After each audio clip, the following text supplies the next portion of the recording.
Welcome to All Things Eerie, a collection of spooky tales brought to you by the Nashville Public Library. Here we welcome the unwelcome, try to settle the unsettling, and play host to the undeparted, the undead, and, shall we say, the unreasonable.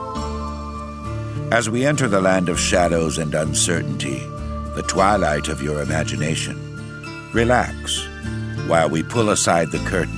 Indeed, lift the veil of the secret and unknown. And don't look around too much.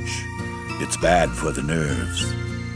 Pull your blanket tight around you and make way for this evening's selection. Welcome back to All Things Eerie.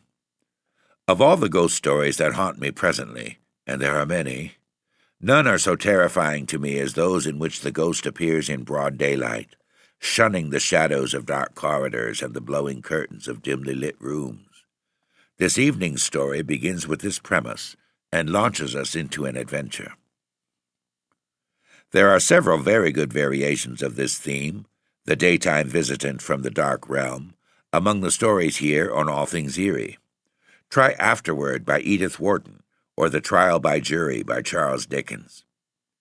It might be wise to remember that once we enter the portal of the ghostly and ghastly, we can no longer pretend that the presence of daylight, or any other type of illumination, can protect us from being visited upon or exposed to the energies and personas of the restless dead.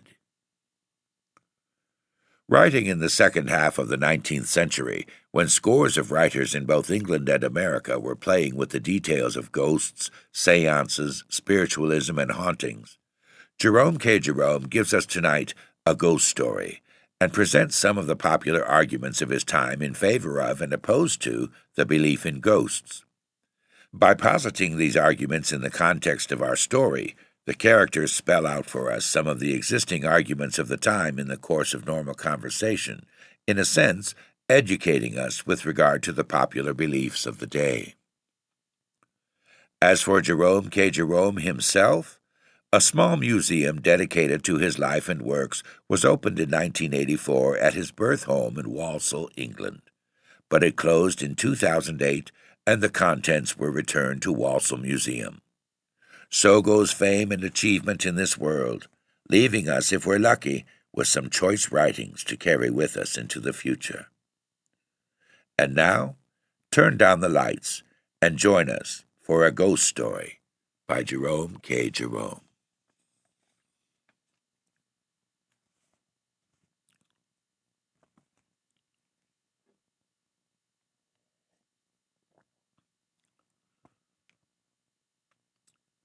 I met a man in the Strand one day that I knew very well, as I thought, though I had not seen him for years. We walked together to Charing Cross, and there we shook hands and parted.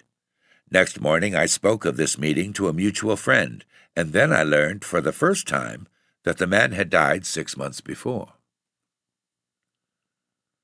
The natural inference was that I had mistaken one man for another, an error that, not having a good memory for faces, I frequently fall into.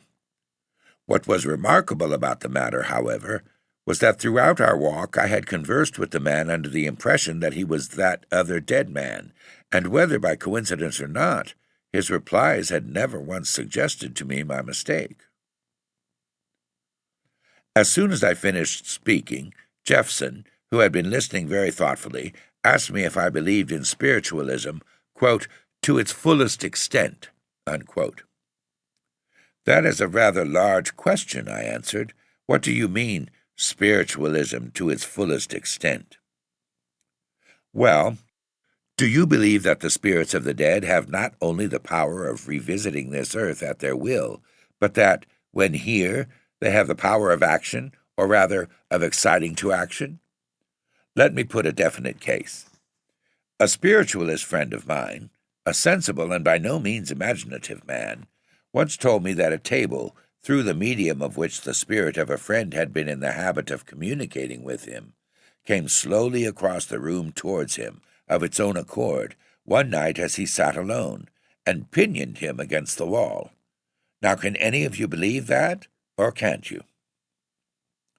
I could, Brown took it upon himself to reply, but Before doing so, I should wish for an introduction to the friend who told you the story. Speaking generally," he continued, "it seemed to me that the difference between what we call the natural and the supernatural is merely the difference between frequency and rarity of occurrence. Having regard to the phenomena we are compelled to admit, I think it is illogical to disbelieve anything that we are not able to disprove." "For my part," remarked MacShaughnessy, "I can believe in the ability of our spirit friends to give the quaint entertainments credited to them much easier than I can in their desire to do so." "You mean," added Jephson, "that you cannot understand why a spirit, not compelled as we are by the exigencies of society, should care to spend its evenings carrying on a labored and childish conversation with a room full of abnormally uninteresting people." "That is precisely what I cannot understand," MacShaughnessy agreed. "Nor I either," said Jephson, "but I was thinking of something very different altogether. Suppose a man died with the dearest wish of his heart unfulfilled. Do you believe that his spirit might have power to return to earth and complete the interrupted work?" "Well," answered MacShaughnessy, "if one admits the possibility of spirits retaining any interest in the affairs of this world at all, it is certainly more reasonable to imagine them engaged upon a task such as you suggest than to believe that they occupy themselves with the performance of mere drawing-room tricks. But what are you leading up to?" "Why, to this," replied Jephson, seating himself straddle-legged across his chair and leaning his arms upon the back. "I was told a story this morning at the hospital by an old French doctor. The actual facts are few and simple. All that is known can be read in the Paris police records of 42 years ago. The most important part of the case, however, is the part that is not known, and that never will be known. The story begins with a great wrong done by one man unto another man. What the wrong was, I do not know. I am inclined to think, however, it was connected with a woman.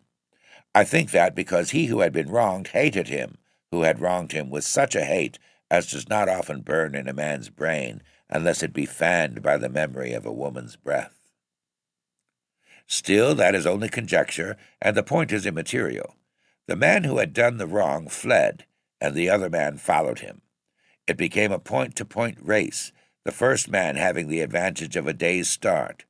The course was the whole world, and the stakes were the first man's life.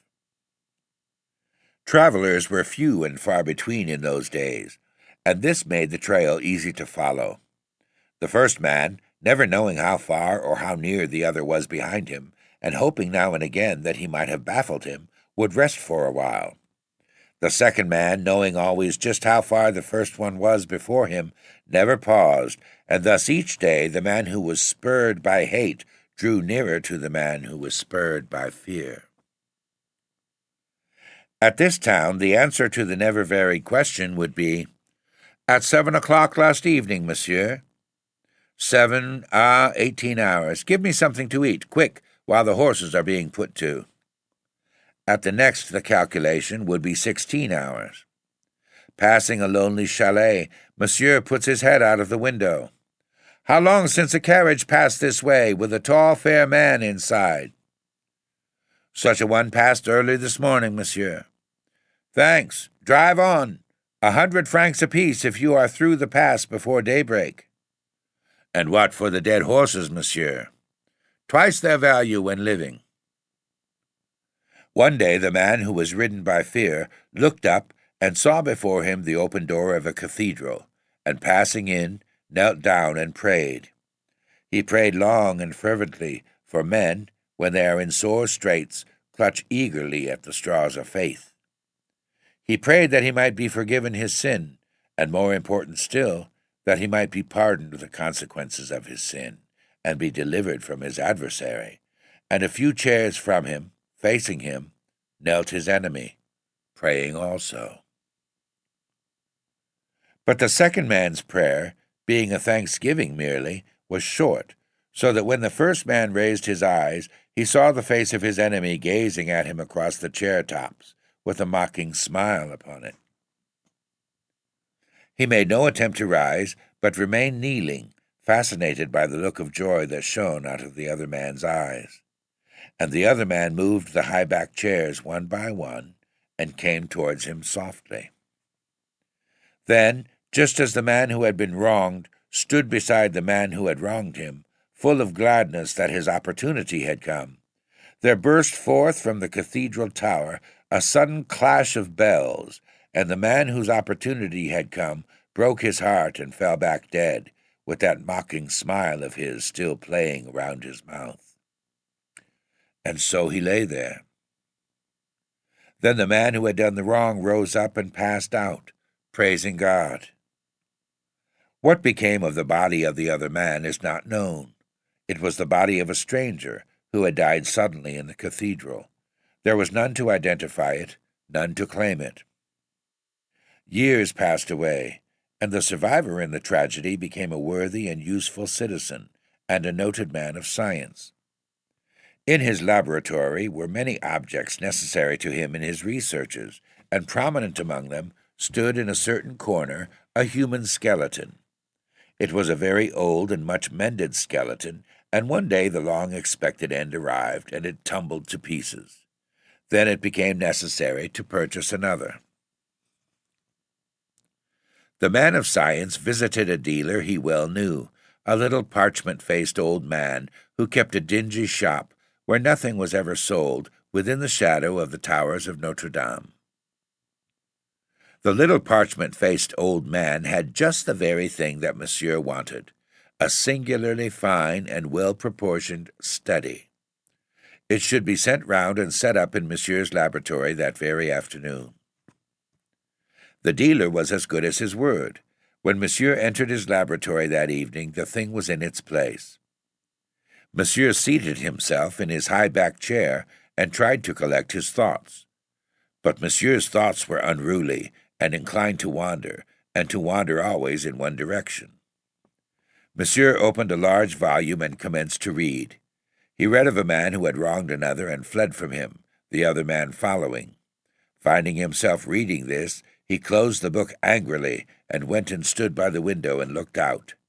He saw before him the sun-pierced nave of a great cathedral, and on the stones lay a dead man with a mocking smile upon his face. Cursing himself for a fool, he turned away with a laugh. But his laugh was short-lived, for it seemed to him that something else in the room was laughing also. Stuck suddenly still, with his feet glued to the ground, he stood listening for a while, then sought with starting eyes the corner from where the sound had seemed to come. But the white thing standing there was only grinning. Monsieur wiped the damp sweat from his head and hands and stole out. For a couple of days he did not enter the room again. On the third, telling himself that his fears were those of a hysterical girl, he opened the door and went in.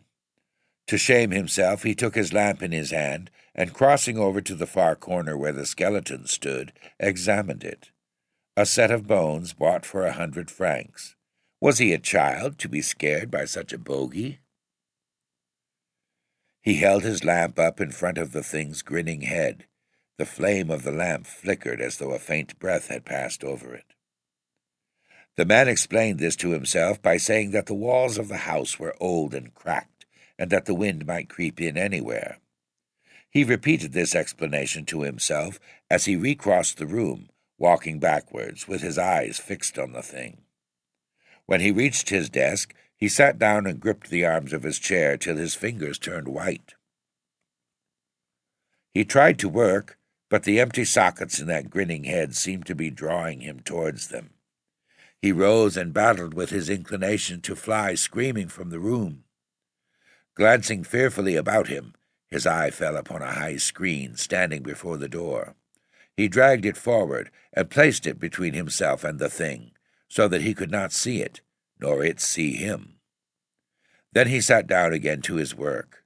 For a while he forced himself to look at the book in front of him, but at last, unable to control himself any longer, he suffered his eyes to follow their own bent. It may have been an hallucination. He may have accidentally placed the screen so as to favor such an illusion. But what he saw was a bony hand coming round the corner of the screen, and with a cry he fell to the floor in a swoon. The people of the house came running in, and lifting him up, carried him out, and laid him upon his bed. As soon as he recovered, his first question was, where had they found the thing? Where was it when they entered the room? And when they told him they had seen it standing where it always stood, and had gone down into the room to look again, because of his frenzied entreaties, and returned trying to hide their smiles, he listened to their talk about overwork and the necessity for change and rest, and said they might do with him as they would. So for many months the laboratory door remained locked. Then there came a chill autumn evening when the man of science opened it again and closed it behind him. He lighted his lamp and gathered his instruments and books around him, and sat down before them in his high-backed chair, and the old terror returned to him. But this time he meant to conquer himself. His nerves were stronger now, and his brain clearer. He would fight his unreasoning fear. He crossed to the door and locked himself in, and flung the key to the other end of the room, where it fell among jars and bottles with an echoing clatter. Later on, his old housekeeper, going her final round, tapped at the door and wished him good night, as was her custom. She received no response at first, and growing nervous, tapped louder and called again, and at length an answering "good night" came back to her. She thought little about it at the time, but afterwards she remembered that the voice that had replied to her had been strangely grating and mechanical. Trying to describe it, she likened it to such a voice as she would imagine coming from a statue. Next morning his door remained still locked. It was no unusual thing for him to work all night and far into the next day, so no one thought to be surprised. When, however, evening came, and yet he did not appear, his servants gathered outside the room and whispered, remembering what had happened once before. They listened, but could hear no sound. They shook the door and called to him, then beat with their fists upon the wooden panels, but still no sound came from the room. Becoming alarmed, they decided to burst open the door, and after many blows it gave way and flew back, and they crowded in. He sat bolt upright in his high-backed chair. They thought at first he had died in his sleep, but when they drew nearer and the light fell upon him, they saw the livid marks of bony fingers round his throat, and in his eyes there was a terror such as is not often seen in human eyes. Brown was the first to break the silence that followed. He asked me if I had any brandy on board. He said he felt he should like just a nip of brandy before going to bed. That is one of the chief charms of Jephson's stories. They always make you feel you want a little brandy.